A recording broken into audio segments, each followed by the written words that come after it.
We were watching that rainfall too on top of everything else with that flood watch that was in effect yesterday. It has now been dropped. We are no longer under that flood watch, but I want to talk about some of these rainfall totals because some areas got hit more than once yesterday. In fact, we're seeing some of those rainfall totals over an inch in less than 24 hours in a lot of locations. Look at Nowata, just over an inch of rainfall.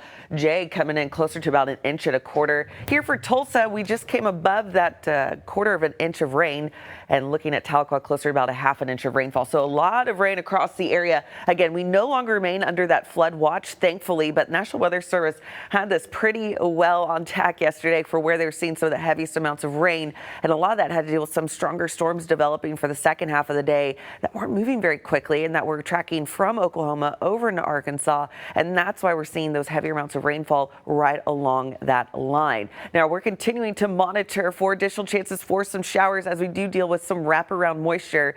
But the main threat is out of here, so we're not anticipating any strong to severe storms as we go throughout the day today. Cloud coverage, though, will be pesky. As we look for the day today, timing things out, 20% chance for some showers. In fact, we see an uptick in that precipitation for the afternoon, early evening, and then we start to see drier conditions working in after sunset tonight. So one of our producers asked me, hey, our kid has a softball practice this afternoon. What's it looking like? There are some showers around. I think the best opportunity will be north of Tulsa. Looking live right now, use our Brookside Cameras, all part of Wade's RV Weather Camera Network. Looking a little ominous this morning. Temperatures into those 60s and 70s, so noticeably cooler start as you're headed out the door. Northerly winds about 10 to 15 miles per hour, 70s by the afternoon because that cloud coverage and some showers during peak daytime heat will likely stay in those 70s for today.